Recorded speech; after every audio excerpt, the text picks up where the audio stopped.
Salut! Aujourd'hui, nous allons parler des symboles présents à l'Assemblée nationale. Pas de tous, parce qu'il y en a absolument partout. C'est truffé de symboles. On va juste en voir trois, mais qui sont trois symboles extrêmement importants parce que, en fait, tu ne peux pas les louper. Dès que tu allumes ta télé et que tu vas avoir la retransmission d'un discours à l'Assemblée nationale, c'est ceux-là que tu vas avoir en priorité parce qu'ils sont situés juste dans le dos de l'orateur et sur le devant du coup du bureau du président qu'on appelle le perchoir. Pourquoi ça me semble important et intéressant d'aller connaître un peu ces symboles? Écoute, pour moi, c'est ne pas connaître les symboles, c'est l'équivalent de se balader dans une ville comme Tokyo, par exemple, avec une écriture qui n'est absolument pas similaire à la nôtre et de n'absolument rien comprendre. C'est-à-dire que tu peux quand même te repérer parce que tu vas avoir d'autres choses qui vont te parler, qui vont te permettre finalement d'aller couvrir ne serait-ce que tes besoins élémentaires. Mais il manque un peu de fond derrière pour pouvoir être très précis finalement dans ce que tu recherches. Les symboles, pour moi, c'est exactement ça. On est truffé de symboles partout, à chaque instant, et les institutions en sont extrêmement friandes, sans pour autant être forcément portées à l'explication de ces symboles pour des raisons très précises et, osons le dire, volontaires, en tout cas pour partie. En tout cas, il y en a quelques-uns qui en sont conscients de tout ça. Les symboles portent des codes énergétiques extrêmement puissants, portent des valeurs, portent des axes qui peuvent être des axes d'action, des axes éthiques, des axes de réflexion. Et à travers les symboliques, on fait passer des messages de manière quasiment subliminale. Alors, tout va bien quand ces symboles sont correctement utilisés, c'est-à-dire dans ce que j'appelle correctement utilisés, c'est-à-dire tournés vers le collectif et vers le bien fondé.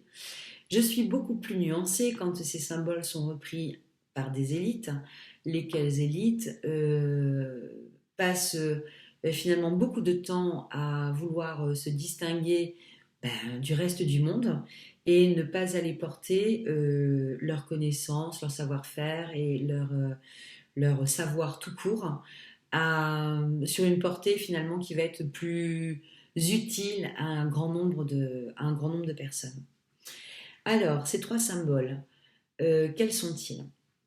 Tu vas voir qu'il y a du cocasse et qu'il y a même du cynique en certains points.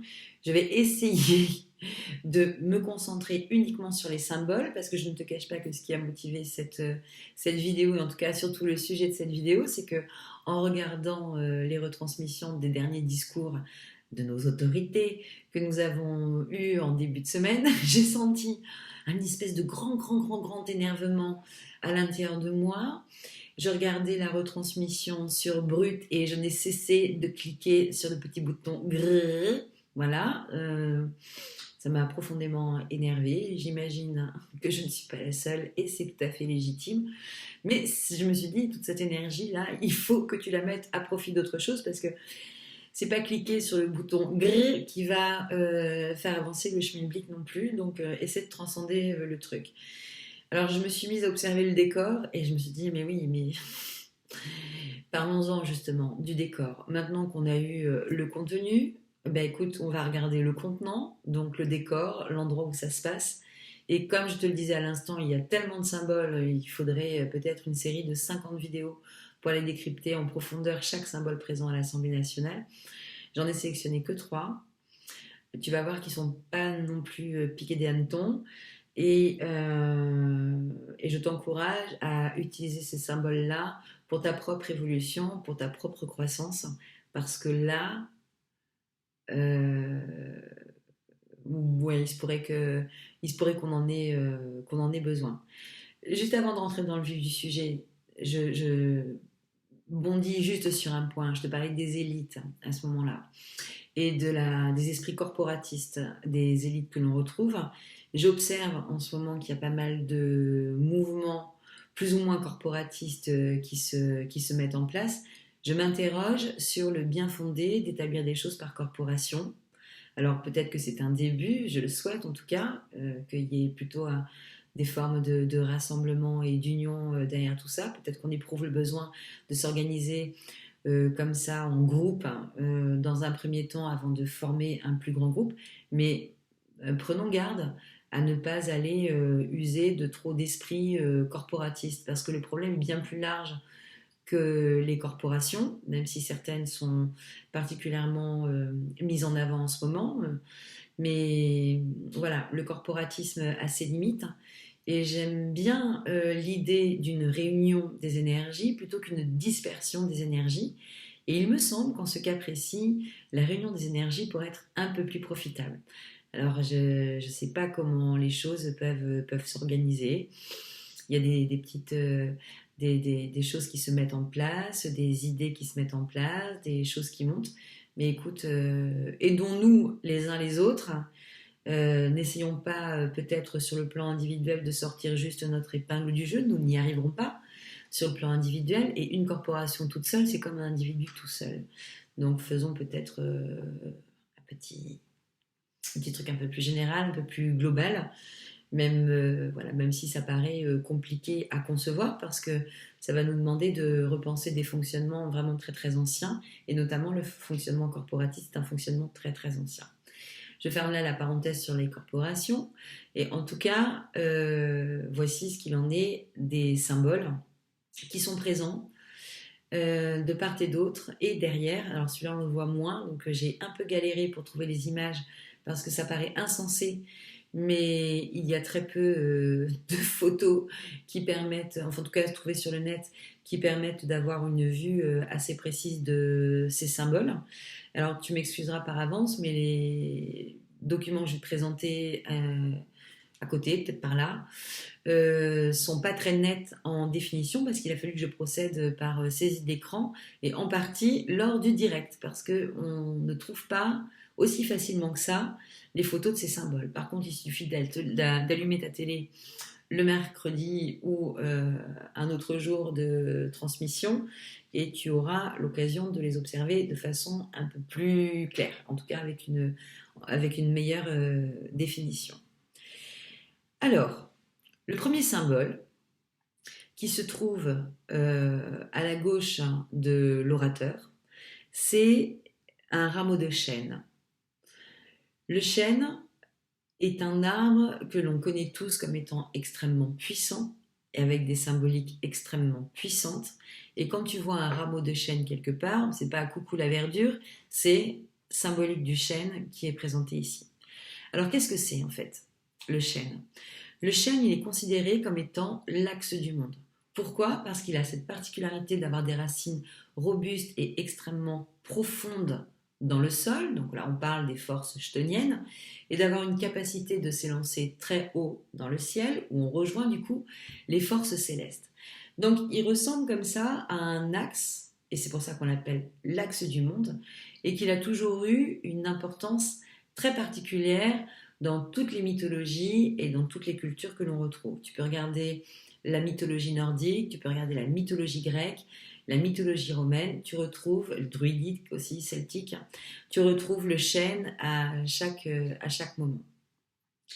Le chêne, il nous parle de force, d'invincibilité, de longévité. Il nous parle aussi de générosité. Et le bois du chêne est connu et reconnu pour être incorruptible. Donc ça, c'est les grosses vibrations de base. Sur un plan au-delà, le chêne est considéré comme étant un intercesseur. Le chêne est connu comme étant un intercesseur entre les dieux et les hommes. Et un intercesseur, qu'est-ce que c'est ? C'est un intermédiaire en fait. C'est le trait d'union entre Dieu et les hommes. On le considère comme un arbre oraculaire, c'est-à-dire que, ancestralement parlant, les oracles, les personnes chargées d'aller guider les puissants, notamment sous l'Empire romain ou encore chez les Grecs, étaient pour certains d'entre eux référencés par rapport au chêne, parce que le chêne, il est très proche de la symbolique de Jupiter, donc du dieu des dieux. On dit que le chêne confère sagesse et sens de la justice. La justice, elle est extrêmement représentée aussi à l'Assemblée nationale. Je n'y reviendrai pas, mais tu as le symbole de la balance qui est aussi de part et d'autre du bureau du perchoir de l'Assemblée. Et on parle là aussi là on parle aussi de la justice. Pour mémoire, le roi Saint-Louis, en France, rendait justice sous un chêne. Ce n'est pas un hasard. Pourquoi le chêne est considéré comme étant jupitérien? Parce qu'en fait, il est lié au pouvoir de la foudre. Alors tu vas voir, c'est une formulation qui est un petit peu particulière parce que on dit que le chêne protégeait de la foudre parce qu'il l'attirait. C'est-à-dire que si tu mettais un chêne dans ton jardin, eh bien si la foudre doit tomber quelque part, elle va tomber préférentiellement sur le chêne que sur ta maison. Donc il a aussi cet aspect protecteur de la colère céleste, parce que c'est lui qui va absorber finalement la colère céleste des dieux au moment où la foudre s'abat. Donc il fait un peu, tu vois, lien et puis aussi un petit peu fusible peut-être dans cette idée-là. Ce qui est intéressant aussi de voir, c'est que le nom du chêne en latin, c'est Quercus robur, R-O-B-U-R. Et en latin, robur, ça veut dire non seulement le chêne, mais ça veut dire aussi la force. C'est à te dire à quel point les deux idées sont liées, que le chêne est fort et costaud, et dans la longévité, et bien ancré. C'est un arbre d'ancrage. Quand tu regardes les vertus du chêne, parce que tu sais que toute plante présente sur Terre propose des vertus et des aspects toxiques aussi, mais dans les vertus du chêne, on le dit astringent. Et l'astringence, c'est la capacité de resserrer, c'est la capacité de recentrer. C'est un système de vasoconstriction dans notre corps humain, c'est-à-dire d'aller contracter nos vaisseaux sanguins. Voilà l'une des propriétés que propose le chêne. Alors quand on parle comme ça d'astringence, de resserrage, on parle aussi de recentrage. C'est plutôt une bonne idée quand on se sent un peu dispersé, un peu évanescent comme ça, qu'on a du mal un peu à structurer les choses dans son esprit, d'aller s'asseoir sous un chêne. Ça a des vertus vraiment très intéressantes d'aller faire une méditation sous un chêne et de pouvoir ainsi profiter de cette capacité d'astringence, de recentrage sur soi que propose naturellement le chêne sous cette belle protection en plus avec ses feuilles très particulières, dentelées, qui ont un caractère très très atypique en termes de feuillage et de capacité de feuillage. La dentelle de la feuille de chêne permet deux choses. Elle permet de laisser passer la lumière jusqu'au sol et elle permet en même temps d'aller étendre un maximum de capacité de photosynthèse. Donc c'est finalement le compromis, le chêne entre ce que peut absorber l'arbre comme lumière et ce qu'il va laisser aussi filtrer vers le sol. Et on ne peut pas parler du chêne sans parler de son fruit, le gland, qui est un symbole de fertilité et qui était consommé par les humains en temps de famine. Donc ce n'est pas que l'apanage des sangliers, loin s'en faut. Donc le chêne est un arbre hautement sacré, hautement puissant. C'est sacrifice, sacrilège devrais-je dire, que d'aller abattre un chêne. C'est un arbre qui se respecte. Tu sais que dans quasiment toutes les mythologies, on considère que les arbres, comme les pierres, ont une âme. Et quand il y a des abattages qui sont nécessaires, les anciens, et encore aujourd'hui tu trouves ce genre de cérémonial mis en place, notamment en Islande, qui est resté très très très ancré sur les ressources énergétiques et les ressources symboliques. Il y a tout un cérémonial qui vise à permettre à la nymphe, donc à l'âme de l'arbre, l'habitant, de sortir de l'arbre avant que l'on abatte l'arbre. Tout ça est fait dans la notion de grand respect et d'harmonie et de permettre la place de l'homme finalement de manière cohérente avec les éléments de la nature. Sur le côté politique, en fait, le chêne, il proclame une forme de stabilité d'un régime politique, d'une robustesse d'un régime politique. C'est vraiment un attribut qui est extrêmement fort et extrêmement puissant. Je passe à l'autre symbole qui se trouve, pardon, qui se trouve à droite, et je ferai peut-être les signes dans le mauvais sens, mais c'est parce que quand je filme, je ne suis pas dans la même symétrie que quand j'édite la vidéo. Donc ne t'inquiète pas, je connais ma droite et ma gauche, mais juste quand je suis partie dans mon propos, voilà, je ne prends plus en compte le fait que la vidéo sera proposée de façon rétro par rapport à ce que je dis.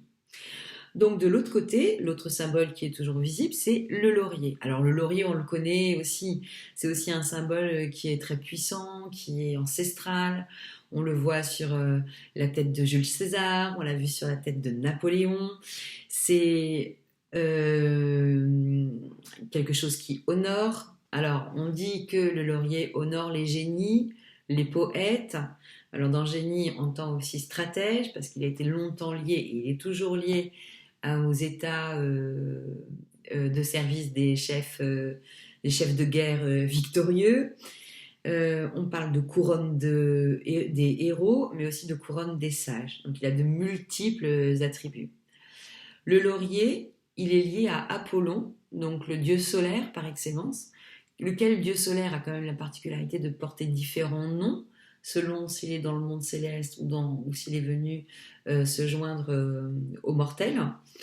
Et le laurier est associé au chakra du troisième œil, donc à tout ce qui va être de la notion de la clairvoyance, de l'intuition, de la divination aussi, et c'est aussi, tout comme le chêne, un arbre oraculaire.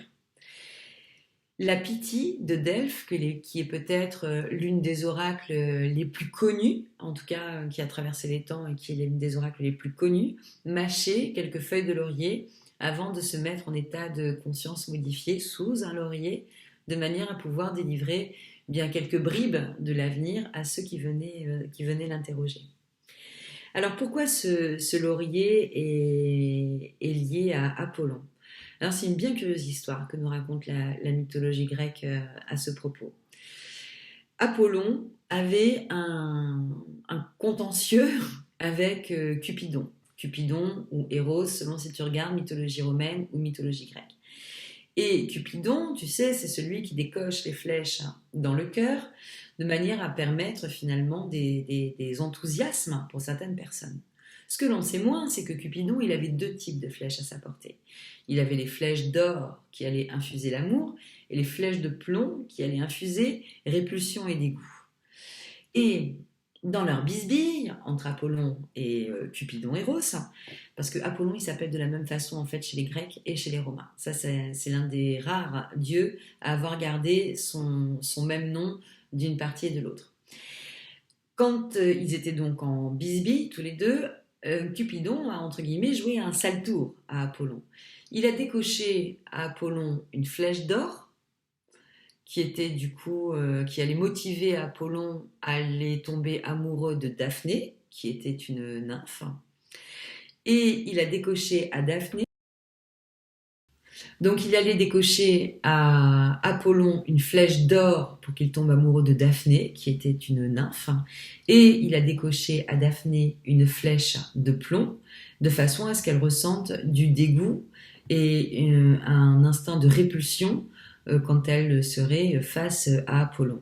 Alors évidemment, s'ensuit une forme de course-poursuite où Apollon va aller courir après Daphné, et Daphné, évidemment, se sent de plus en plus en bout de course, essoufflée et rattrapée, et va demander à son père, qui est représenté sous la forme d'un fleuve, de la sortir de ce mauvais pas.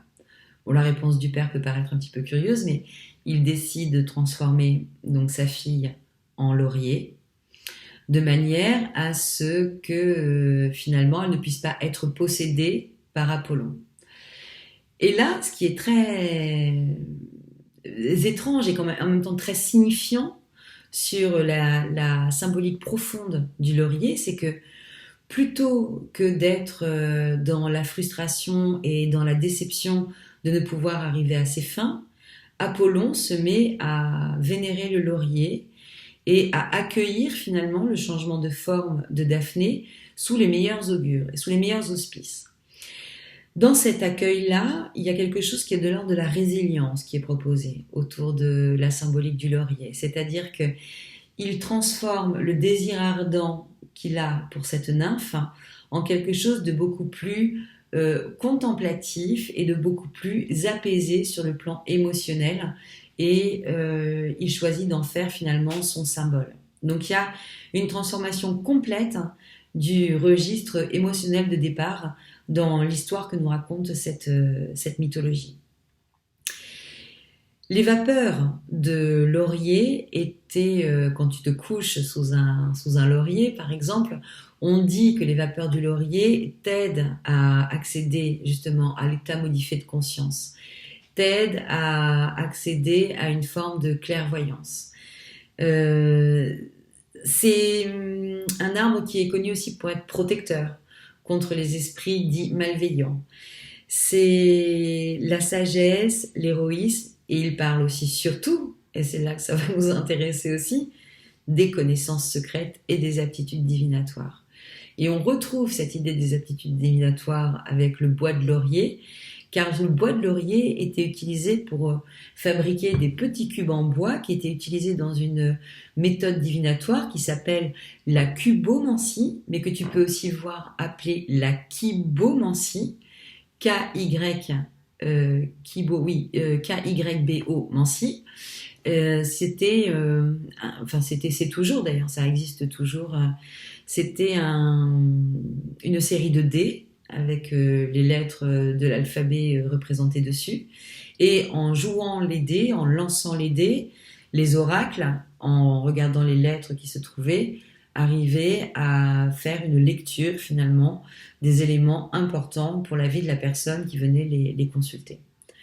Toujours dans cette idée de l'oracle et de la mancie, les personnes qui allaient consulter la Pythie de Delphes, dont je te parlais il y a un instant, lorsqu'ils avaient eu une information intéressante pour eux et que l'oracle s'était révélé positif pour eux, ils repartaient de leur consultation avec une couronne de laurier, comme s'ils avaient été du coup honorés, et ils avaient été honorés par l'esprit du laurier, et ils avaient obtenu réponse à leurs questions. Donc évidemment, quand tu n'avais pas de réponse à tes questions, tu repartais tête nue, ce qui n'est pas plus mal non plus, pour dégager le chakra couronne et recevoir la réponse d'une autre façon.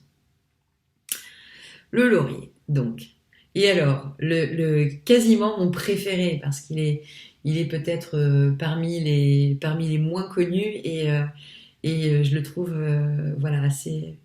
assez rigolo, enfin il me plaît beaucoup, c'est la feuille de palme. Donc on la voit rarement cette feuille de palme. Alors ça sera peut-être du coup la photo qui sera la moins nette sur ce que je vais te mettre après au montage.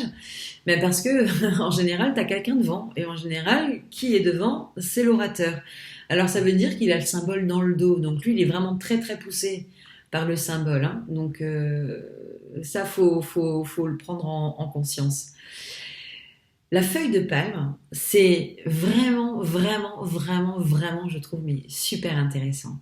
Déjà, le mot palme, il faut savoir que c'est la même racine que le mot paume. Donc, quand on parle de palme, de palmier, il y a quelque chose qui évoque le doigt. Et ça va pareil jusque pour les dattes, donc les palmiers dattiers étant une espèce de palmier. Les dattes le mot date vient de la même racine que le mot doigt, de la dactylie en grec. D'accord ? C'est exactement les mêmes choses. Et tu le retrouves d'ailleurs aussi en arabe. Hein, tu retrouves la même conjugaison en arabe qui revient sur le mot doigt. Donc on parle d'une main quand on parle de la palme. Donc, c'est pour ça qu'on dit aussi les palmes pour nager dans l'eau, par exemple. Quand est-ce que nous reverrons l'océan ? Quand est-ce que nous pourrons nous baigner ? Je ferme la parenthèse frustrée. La palme, c'est devenu le symbole chrétien du martyre et de l'affliction. Donc ça, c'est comment ça a été vécu au niveau de la chrétienté. Pourquoi ? Parce que je t'en parle dans la vidéo où je parle de Notre-Dame de Paris et du coronavirus et du moment où a brûlé Notre-Dame de Paris, qui correspond à ce moment-là où la palme est vraiment mise en avant en fait, hein, dans les écrits anciens. Lorsque Jésus sort de sa retraite du désert, donc au bout des 40 jours de carême traditionnel, il est accueilli au moment de la fête de Soukhot, la fête juive de Soukhot, qui est la fête des tentes. Et il y a toute une symbolique avec les branches d'arbres, avec les rameaux. Et quand Jésus rentre dans Jérusalem, il est donc accueilli par une foule qui tient en main des feuilles de palme. Et le sol est jonché de feuilles de palme. Comme c'est l'entrée de la Semaine Sainte, c'est-à-dire que c'est ce moment-là qui, dans la religion, vient acter le début de tout ce qui est finalement le martyre du Christ jusqu'à sa crucifixion et sa résurrection, parce que si je me rappelle bien, la fête de Soukhot dure aussi 7 jours. J'en parlerai peut-être un jour, mais c'est très très long, et j'aime bien être précise, donc j'aime bien me redocumenter avant de t'en parler. Il a été mis en lien finalement cette idée du martyre du Christ et donc de l'affliction. Dans les faits, moi je nuance un petit peu ce symbole et je le nuance même beaucoup parce que effectivement, si on part du principe de la résurrection, on y est, et d'un autre point de vue, on va aussi parler du principe de résilience avec la palme. Pourquoi ? Et ça, c'est le Coran qui nous le raconte.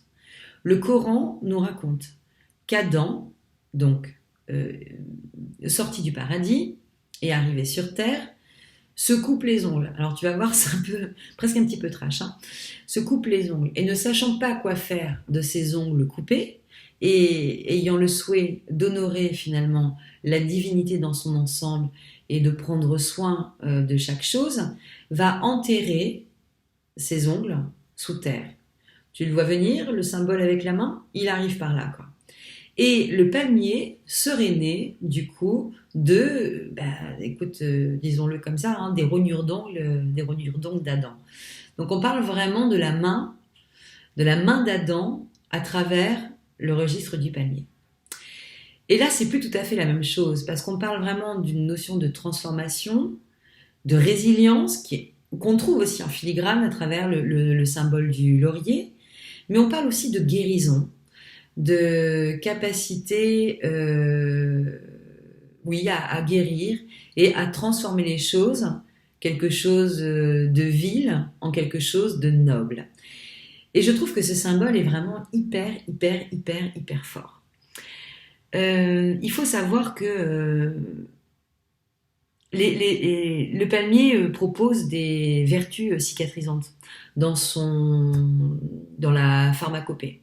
Le palmier est considéré comme ayant la capacité de cicatriser plus vite et c'est vraiment considéré comme un arbre de la guérison et pourquoi pas l'arbre de la main guérisseuse.